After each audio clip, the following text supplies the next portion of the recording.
60% of that Democrat. If we can get 60% of the independents, we're there. So that's why we're going to sit down, we're going to break this thing down by precinct, by precinct, by precinct.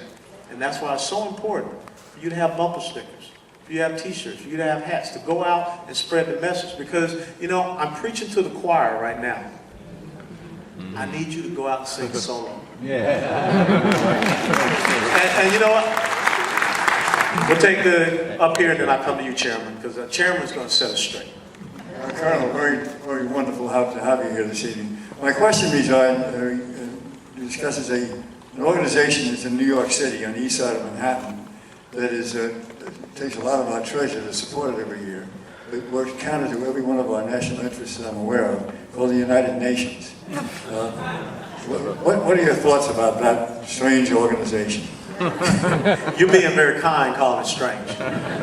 The United Nations is a failed organization. The United Nations is replete with nothing but dictators, despots, theocrats, and autocrats. You know, the fact that, you know, Mahmoud Ahmadinejad, Hugo Chavez, and all the rest of these chuckleheads are able to come here to our country and, you know, spit in our eye. You know, the United Nations, we need to relook our relationship. And this is why we need to relook our relationship with the United Nations.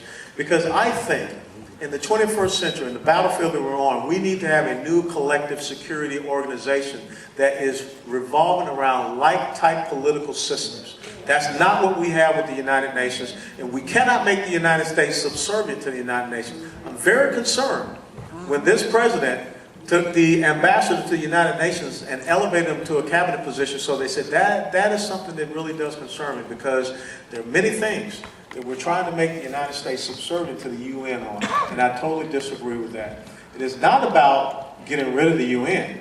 It is about looking at a new expanded type of NATO, or some type of collective security agency. And let me tell you this, and I don't say this because I'm trying to, you know, get brownie points. We need to be inclusive of Israel in a new type of collective security organization. Because there are two countries that the United Nations votes against 95 to 96% of the time. One's the United States, the other one is Israel. That should tell you something right there. Chairman. Thank you. Isn't he marvelous? Yes. You know, for those of you who don't know me, I'm Sid Dinerstein. I'm the chairman of the Republican Party of Palm Beach County. I have been for 8 years. I live in Ballin Isles, right across the street. It's an honor to have Alan up here. I've been honored so many times to introduce him in front of so many groups. It's one of the greatest things I get to do.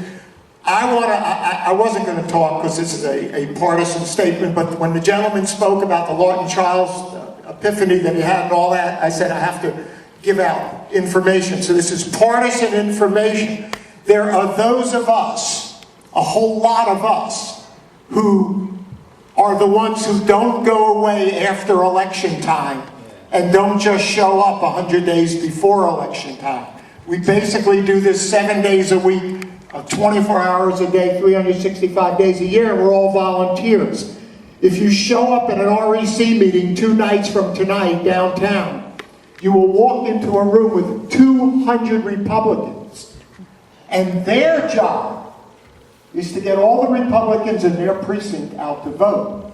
So when Alan talks about singing solo, we have the chorus for everybody to sing too, and it's your neighbors wherever you live.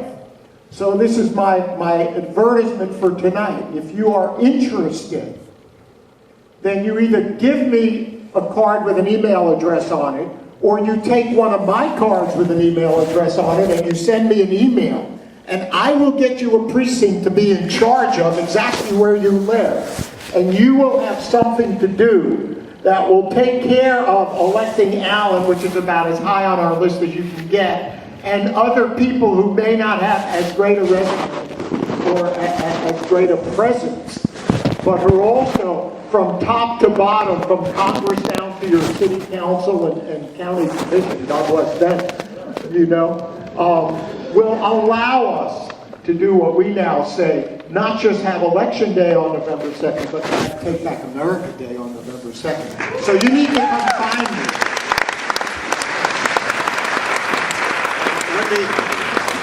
one last thing to that. It is about having a synergy that goes from the federal level all the way down to your local level. That's what we have to recreate. Because it's about having people that understand how to set the right conditions for you down at the local level. But you need to have people at the local level, which is the most important level. You know, with your city council, with your county commissioners, and things that your mayors. So, you know, from top to bottom, start getting out there, especially this month. This month is primary month. This is the month where you pick your team that's going to go forth and do the fight for you on the second. This is kind of like the NBA drafts, you know, period. So you got to get out and start studying these candidates and make sure you pick the right type of team. At the jamboree that we had, I put out a challenge to the Republicans of Palm Beach County. 60% show up on the 24th of August. I'm not asking for 59. I said 60%. And then, on the 2nd of November, 80%. That sends a message to the people of South Florida that your voice will be heard and you're not going to sit around. You can't sit around and tell me, I just can't get out there. You got to get out there. 60% 24 August, 80% to November. Question? I want to speak to the issue that about the level of urgency to all my fellow citizens that are here. I'm a law enforcement officer. I do strategic planning and train officers around the country. And I've voted now, I think 2 or 3 times in the presidential election. I'm 10 years old.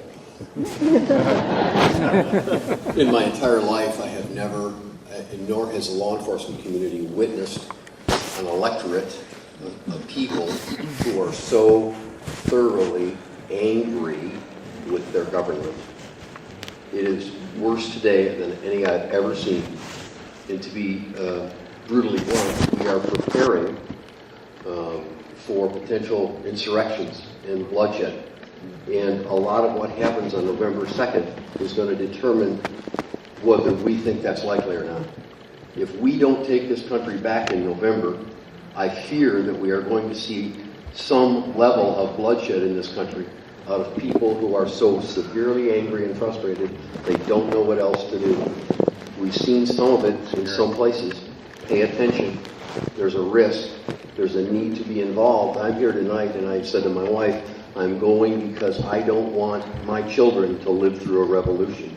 I want to give my grandchildren a better place that's a safe place to live. We are preparing for bad things unless we take this country back. It's important that we put a very high level of urgency on this election. It's our seat, it's our Congress, it's our government. It's a government of the people, by the people, and for the people. We cannot afford to set this out. And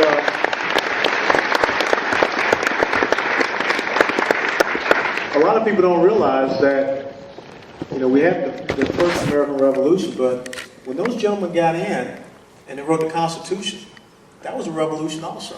Because their original mandate was supposed to go in and refine the Articles of Confederation. They created a new government. You can have a revolution. You can have a revolution at the ballot box. And that's where you got to let your voice be heard. That's the beauty of this country.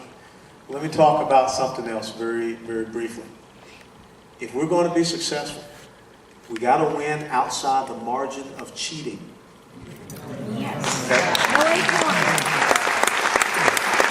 Because I am not going to have what happened to Norm Coleman in Minnesota. Happened down here in Congressional District 22, where all of a sudden someone's riding around, they got a whole bunch of ballots in the trunk, and they all say, oh, these ballots are all for Ron Klein. We need poll watchers. We need people that are going to be out there to make sure that this does not happen, because the purple shirts are coming. You know, just the same as you think I'm a great guy, Chairman, the other side sees it too. And, you know, I don't mind being a marked man because, you know, I'm a warrior. And I'm always up for a good fight. But I need to make sure that you guys are out there and you got my back. That's the most important thing. Okay. For those of y'all that know military time, it's 20 hours. We're going to go to 2030, which means 8:30 for civilians. I'll still stick around and take questions, but we'll go for 3